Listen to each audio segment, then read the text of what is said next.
औज़ुबिल्लाहि मिनश्शैतानिर्रजीम बिस्मिल्लाहिर्रहमानिर्रहीम। अस्सलामु अलैकुम वरहमतुल्लाह। मुआहदा, एग्रीमेंट। कोई भी मुआहदा, कोई भी एग्रीमेंट दो फरीकैन के माबैन होता है।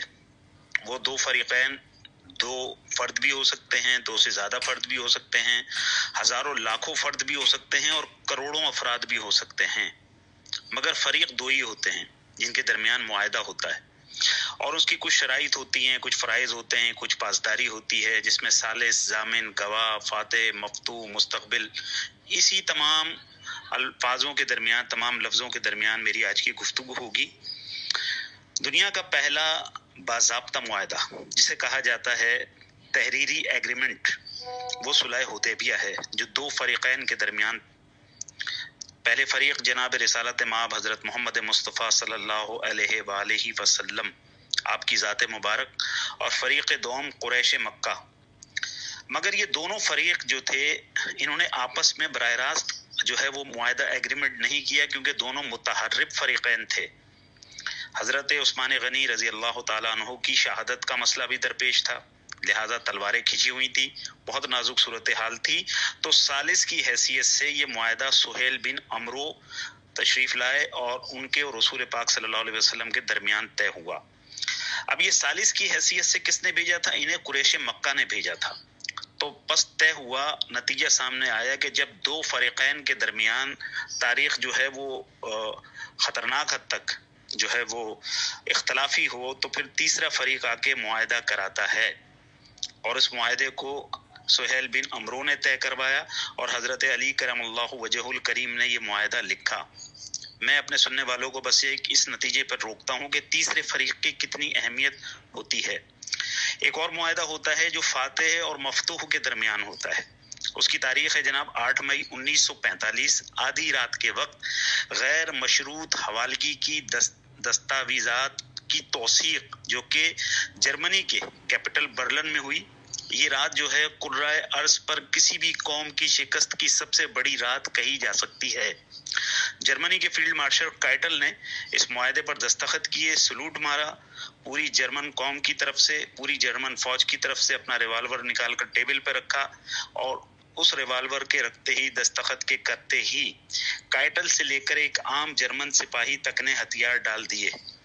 न सिर्फ जर्मन फौज मफ्तू हुई, बल्कि जर्मन कौम से ताल्लुक रखने वाला एक एक फर्द मफ्तू हो गया और एक एक फर्द ने हथियार डाल दिए।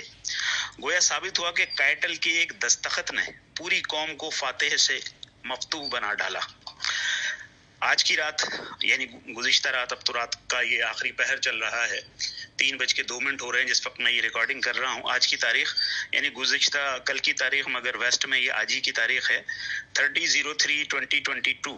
चार्टर ऑफ राइट्स नामी एक मुआहदा, जो कि बराह रास्त दोनों मुतहर्रिब फरीक़ैन के माबैन के दरमियान हो रहा है। इसमें जनाब पाकिस्तान पीपल्स पार्टी और उसके चेयरमैन जनाब बिलावल भुट्टो जरदारी साहब, मुत्तहिदा कौमी मूवमेंट पाकिस्तान के कन्वीनियर डॉक्टर खालिद मकबूल सिद्दीकी साहब के दरमियान ये मुआहदा तय हुआ। इस मुआहदे के 18 नुकात हैं, जबकि 18 में से point number 9 two point number 17 तक एक लफ्ज़ से इसका आगाज़ हो रहा है, इट इज़ जॉइंटली एग्रीड, यानी दोनों फरीक इस नुक्ते पर आपस में एक ही मौक़िफ़ रखते हैं, बाहमी मौक़िफ़ रखते हैं, बाहमी रजामंदी रखते हैं, या मुश्तरका मौक़िफ़ रखते हैं।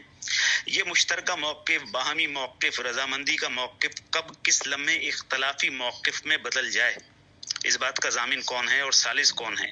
जबकि एक फरीक का साबिका रिकॉर्ड ये हो कि मुआहदे कोई कुरानी आयत या हदीस थोड़ी हैं जिनसे इन्हिराफ नहीं किया जा सकता।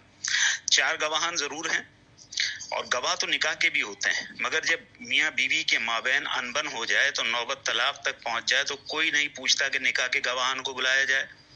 इनकी गवाही की हैसियत सिर्फ इतनी होती है कि हमारे सामने ये निकाह हुआ या हमारे सामने ये मुआहदा हुआ। न हम सालिस थे, न हम जामिन। दो फरीक बहम बार बार ये जुमला लिख रहे हैं, बाहमी रजामंदी, तो सालिसी और जमानती की कोई हैसियत बाकी नहीं रहती, और जब भी तलाक की नौबत आएगी, ये सियासी निकाहनामा टूट जाएगा। लिहाजा इस मुआहदे पर गवाहान की हैसियत से मियाँ शहबाज शरीफ, मौलाना फजलुर रहमान, जनाब अख्तर मैंगल और जनाब खालिद मक्सी साहब के दस्तखत इस सियासी निकाहनामे पर मौजूद हैं।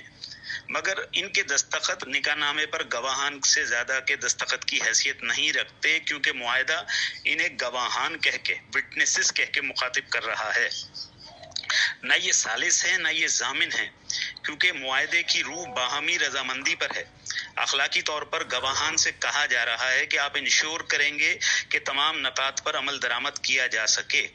اگر اس معاہدے کی زبان ثالث یا ضامن کی زبان سے ادا کیے گئے الفاظ ہوتے یا ان کی زبان ثالث کی یا ضامن کی ہوتی تو اس معاہدے کی روح اور تشریح بالکل مختلف ہوتی، جبکہ سامنے دو متحرف فریقین میں کسی بھی وقت اختلاف ہو سکتا ہے، اور اس حوالے سے وہ اپنی ایک بڑی طویل تاریخ بھی رکھتے ہوں، تو یہ معاہدہ it is jointly agreed point 09 to point 18 تک کسی بھی وقت درمیان میں صرف ایک لفظ ناٹ کے اضافے کی دیر ہے، کیماڑی کے گندے سمندر میں سمندر برد ہونے کو تیار ہے۔